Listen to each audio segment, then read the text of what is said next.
You don't know the name of the street. You were never told. They just called it the end of the road, and once you reach it, the smell confirms what the words left out.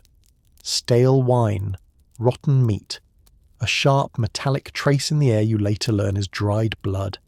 It clings to the stones beneath your feet, packed hard with filth and sweat. This isn't the heart of the city, it's its infected toe. A narrow street tucked behind the butcher's yard and the tannery, where even the priests don't walk after dark. The buildings lean inward like they're ashamed of what they hold, and above the doorways hang signs shaped like fruit or animals, because most of the clients can't read. This is where they send girls when the convents are full. Boys too, if they're soft-faced and quiet. You were brought here wrapped in lies.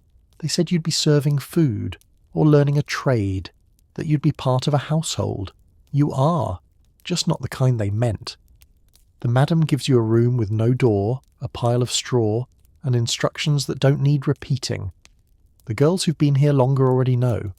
Their eyes meet yours and then drop away. They call this place the stews. That's what the law books say. Bathhouses, lodges, guest-inns, euphemisms. The city prefers polite lies over plain truths. They say the women here are free, that no one is forced. But the bruises on their arms say otherwise. So does the locked chest where the madam keeps everyone's coin. You see your first customer the same day. He's old. His beard drips wine. He smells like onions and grave dirt. He doesn't ask your name. No one ever will. You're not a person anymore. You're something else. A transaction wrapped in flesh.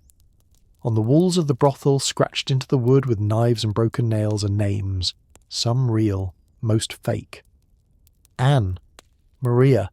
Boy number 3. Dates too, sometimes prayers, more often curses. One reads, he never paid. Another, still waiting to die. There's laughter on this street, but it's the wrong kind. It doesn't rise from joy. It falls from mouths that drink to forget.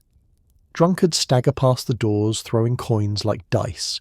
Fights break out when someone skips the line. Blood mixes with rainwater and flows downhill, just like everything else, and upstairs the rooms are always full. You're told that during plague years business actually improved. That fear drove men to spend faster, drink harder, and seek comfort wherever they could, even if it meant lying with someone coughing blood into the sheets. The church looked the other way. Sometimes its men came here too, dressed down, hooded, whispering confessions between moans. You learn the routines quickly, the way the madam knocks twice before entering, the rules about no eye contact, no talking unless spoken to, no stopping until the candle burns out. If you bleed, hide it. If you cry, face the wall. If you scream, cover your mouth. You think about running. Everyone does. But where would you go? The guards are paid to look the other way. Or worse, they're clients themselves. One girl tried climbing out the window once, broke her leg. She was gone the next morning. They said she'd been sold south, or dumped in the river. No one asks questions here. This isn't the romantic brothel painted in poetry and wine. There are no courtesans with wit and silk robes, no hidden libraries, no lovers' dramas, just work, just the weight of men, just the constant stink of unwashed skin and cheap perfume trying to cover something fouler. And if you make it through your first week without biting your tongue bloody or tearing at your own skin in the dark, you're considered one of the lucky ones. You don't remember the street's real name, but the girls here have given it one of their own. They call it the Street of Shame, because that's all that's ever left when the door closes. You were told the church condemned places like this, that priests wept for the lost. The bishop spoke of purity and sin. Those holy men stood between the innocent and the fire. But then you saw the church bell hanging just one street over, and a monk standing at the brothel door. He knocked 3 times. No hesitation. The madame didn't flinch. She opened the door wide and stepped back, respectfully. He was known here. The girls didn't look up. They had seen him before. He paid the same as any soldier, sometimes less. This wasn't rare, it was routine. In city after city, the brothel stood in shadows cast by cathedrals. sometimes on the same street, sometimes funded by the same coin, sometimes owned outright by the church. They called it practical. Better here than in the alleys, they said. Better a house with rules than chaos. Theologians wrote pages on necessary evil, moral containment, the theory that brothels protected good women by absorbing male lust. Like a sewer system for the soul, they taxed them too, openly. In London, the Bishop of Winchester owned a string of them. They were called the stews. His men collected the profits. When girls died, he approved their replacements. When diseases spread, he imposed rules, not to stop the sickness, but to keep it marketable. Confession came cheap, salvation cheaper. There were rules for the girls, no jewellery, no work on holy days, no showing themselves in church. But the clients, they were anonymous. They left without shame. Some came straight from sermons, sometimes the priest came next. In Avignon, during the height of the papacy's power, entire neighbourhoods functioned as red light zones under papal sanction. The church argued it was better to contain sin than fight it, and as long as the money flowed and the streets stayed orderly, no one pushed back. Moral panic didn't kill these places. Profit kept them alive. Even the architecture reflected it. Brothels were built to be hidden, but not too hidden. A discreet alley, a red cloth, a carved image, just enough to let those in the know find it. Never so much that a preacher couldn't pretend ignorance. Church officials condemned sodomy from the pulpit, but turned a blind eye when it happened in the upper rooms. Boys were taken as quietly as girls. Some of them never made it back down the stairs. When they did, they walked with their heads bowed and their sleeves covering their arms. Some clergy said nothing. Some asked for the same boy again. There were exceptions. Preachers who tried to shut it down. Saints who raged against hypocrisy. But they were rare, and usually silenced, because the system worked. Men came, they paid, they left calmer, fewer rapes in the street, fewer scandals in the court.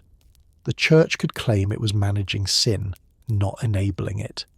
And when brothels became too notorious, the bishop issued a decree, not to ban them, just to move them. 2 blocks further east, behind the fish market, out of sight, out of memory. Sometimes the madam made donations, paid for candles, sent offerings for feast days. It brought silence, or blessings, or both. No one ever gave the girls blessings. No priest came to their rooms. No last rites for those who died bleeding on straw mats. When plague swept through, brothels were hit first.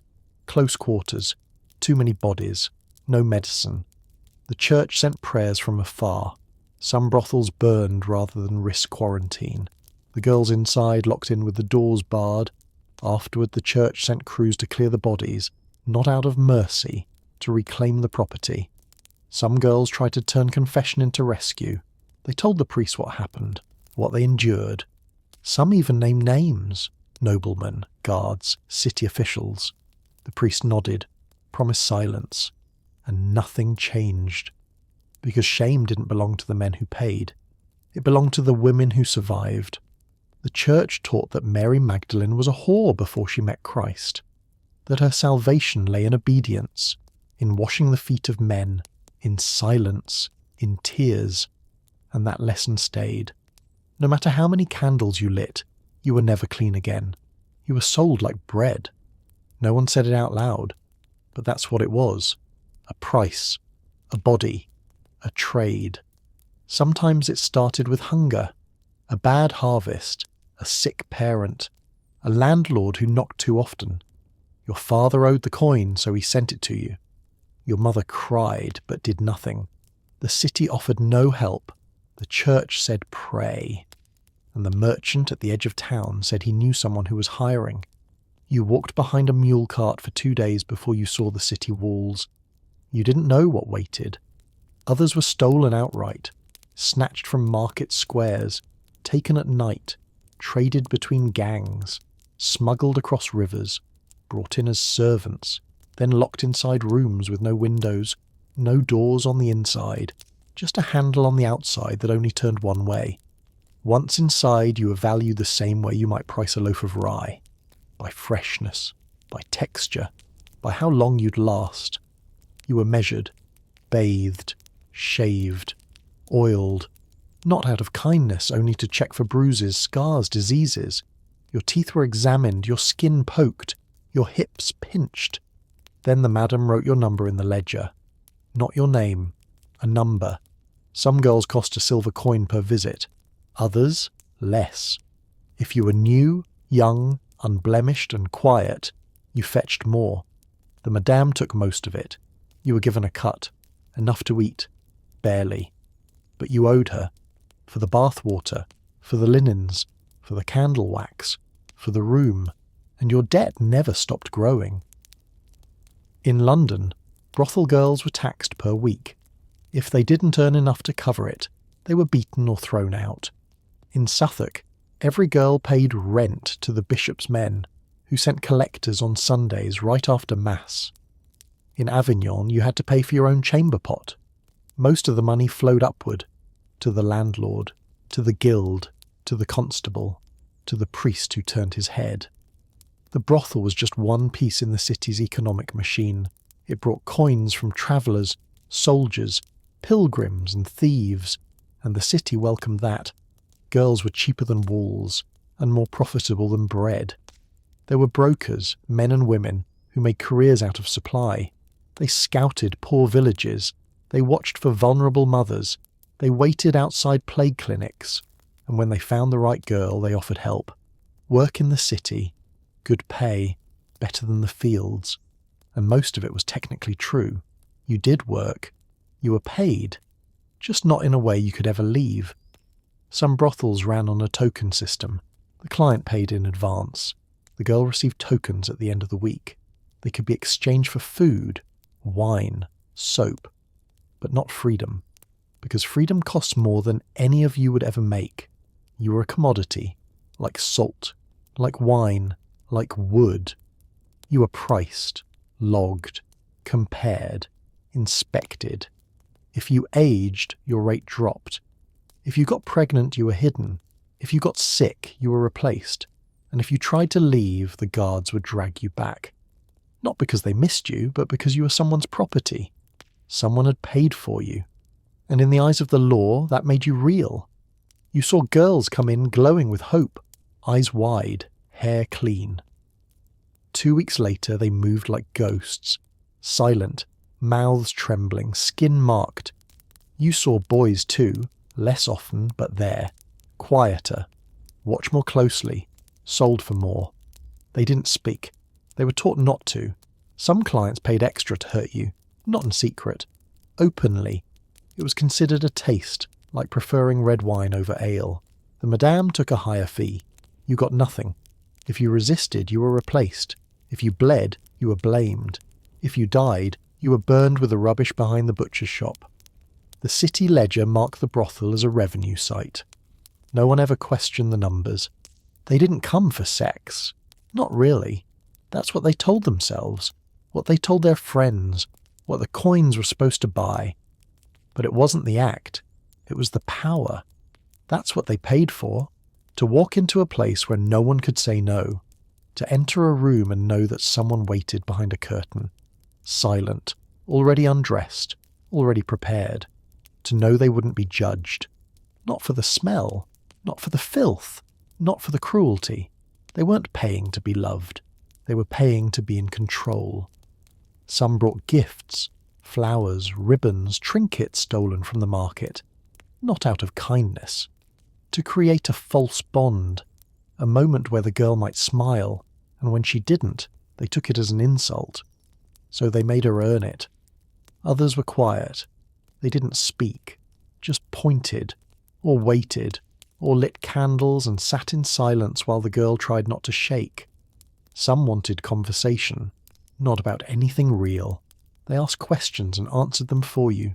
They talked about wars, about God, about their wives, about the things they couldn't say at home. You listened. You always listened. Because they weren't buying flesh. They were renting obedience. Some brought knives, not to use, at least not always, just to hold. just to place beside the bed, to remind you that they could. Some asked for you to cry, not loudly, just a little. Quiet sobs made them feel more real. Some brought wine and poured it over your face, laughed when you choked, called it baptism. One girl was asked to kneel in a bucket of ash while the client sang hymns. One boy was paid to scream until his throat bled. These weren't outliers. They were regulars. The madam said not to judge. They paid well. Sometimes they ask you to pretend, to act like their mother, their sister, their dead wife. One girl was paid to play dead for an entire hour. The man wept while he touched her hair. In the south of France, it was fashionable among nobles to visit brothels in groups. Men sat in the hall and wagered coins on screams. They sent boys upstairs and bet how long they'd last. The girls were rotated like livestock at the market. In Rome, senators sent servants to brothels in advance to test the goods, not just for looks, for tolerance. How much could she take? Could he stay quiet? Could she bleed and keep smiling? Those who passed earned more. Those who failed disappeared. Not all clients were cruel, but kindness wasn't free either. Some of the worst were soft-spoken. They offered praise, touched gently, promised protection. They came back again and again, whispered of taking you away, told you to wait, that one day they'd come for you. They never did. They didn't want to save you. They wanted to own the version of you that they hoped. Because when hope dies, you don't fight anymore. And that's what they really paid for. Not the act, not the body, not even the silence. They paid to kill something gently. Dignity, memory, self. Then they dressed, left coin on the table, and went home to their wives, their sons, their churches. You lay there, throat dry, body aching, the candle flickering low. The straw pokes through the sheet. Your skin smells like sweat and iron, and you don't know if the blood is yours or not. But you smile when the madam enters, because she only counts smiles, and that's how she decides who works the next night. It starts with a rash, barely noticeable, a red patch along the hip, then a sore, then another, then the skin turns grey, then the pain begins, quiet at first, then constant. You don't tell the madam, not yet. She doesn't tolerate sickness. You wrap yourself in cloth. Use old herbs. Bite your tongue when the pain flares. Clients notice, but they don't care. If anything, they pay more when you tremble. They call it passion. Within a week, it spreads. To your arms, your mouth. You can't eat without bleeding. When you speak, your tongue feels heavy. The other girls stop sleeping near you. One suggests you're cursed. Another says it's syphilis. No one says it to your face. They just stop looking at you altogether. Then your hair begins to fall out. That's when the madam moves you. Not to a healer, not to a church, to the attic. No light, no warmth. You get a thin blanket and a tin bowl of broth. She calls it quarantine. You know what it really means. You're no longer profitable. Disease roamed these walls long before you arrived. It lingers in the wood, in the bedding, in the sweat that soaks the straw every night. Plague, pox, rot. Most don't know what they carry until it's too late. The midwives try.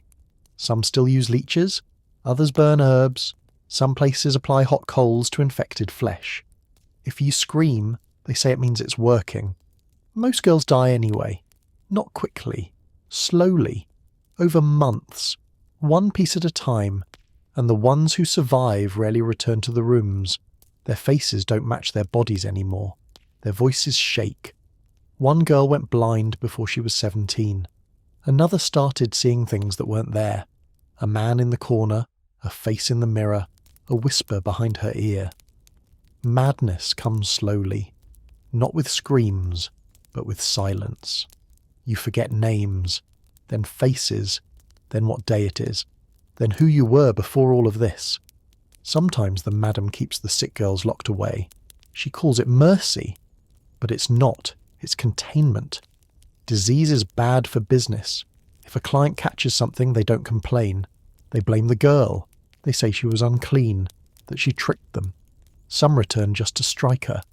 Some don't return at all. In cities like Florence and Bruges, entire brothels were burned when infection spread too far, with the girl still inside.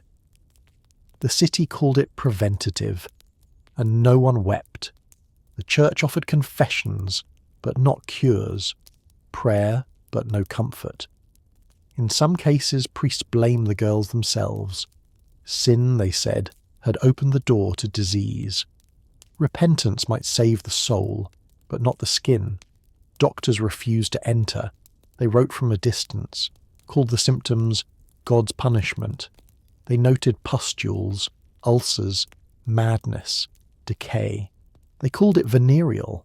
The word meant of Venus, love, a bitter joke. And even if you didn't fall sick, the brothel found other ways to end you. Girls worked past their limit. No rest, no recovery. Those who collapsed were dragged to the back alley, left for the gravediggers, if they came at all. In the ledgers, you were a name, then a number, then a stain. The lucky ones died early. The rest lived just long enough to feel themselves unravel. And yet, the rooms stayed full. The clients kept coming. The coins kept clinking. As if the walls weren't lined with ghosts. As if the rot didn't seep through the floorboards. As if your body wasn't already halfway gone. You don't remember when it changed. You just wake up one day and realize your teeth are loose. Your hands won't stop shaking.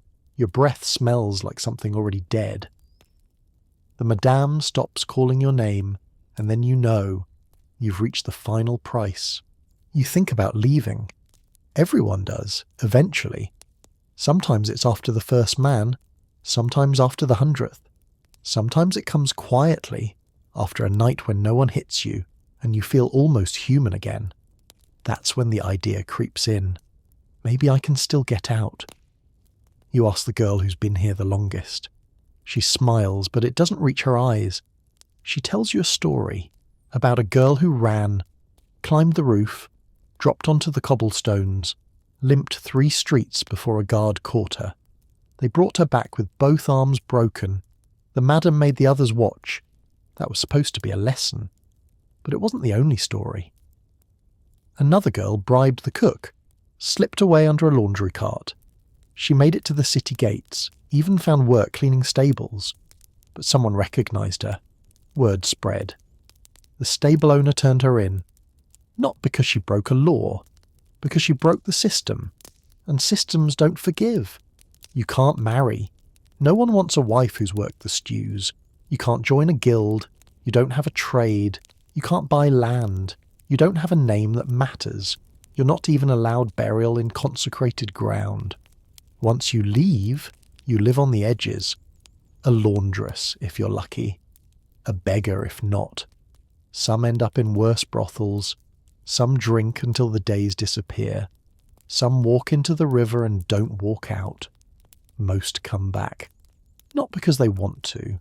Because hunger doesn't care about pride.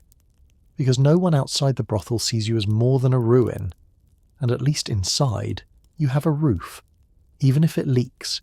Even if the rats eat your bread. Even if the walls stink of mildew and old blood. Some try to change their faces. They cut their hair. Paint their eyes differently. Speak in new accents. They travel to another city. Start again. But the stink of the brothel doesn't wash off. Men can smell it. Women can see it. You're marked. Always. Some say the only real escape is death. They say it quietly, in corners, over shared crusts of bread. They speak of herbs that stop the heart, of knives hidden under pillows, of riverbanks just outside the city walls. But most don't go that far, because even dying requires courage, and you used yours up long ago. There are stories, rumours really, of girls rescued by nobles, taken in, given names, made wives or mistresses in mansions with silk sheets. The madam tells these stories when she needs new girls to obey. But no one's ever met those women. No one ever will. The truth is simpler. You don't leave, you just disappear. One day, you're no longer on the list. Your corner of the room is swept clean. Your name is scratched from the ledger. A new girl arrives. She takes your spot. She's told the same rules. She's too young. She's confused. She still believes what they told her, that this is temporary, that if she works hard and stays quiet, she'll earn enough to leave. She won't. You watch her from across the room. She has your eyes, your silence. She flinches when the door opens. She counts the candles. She bites her lips. You want to warn her, but what would you say? That escape is a story told to make you stay just a little longer, that no one leaves clean, that even if your body walks out, the rest of you never will. She wouldn't believe you. You wouldn't have believed it either. So you turn back to your corner. Breathe slowly. Try to forget what day it is, because tomorrow will be the same, and the day after that, until your name disappears too.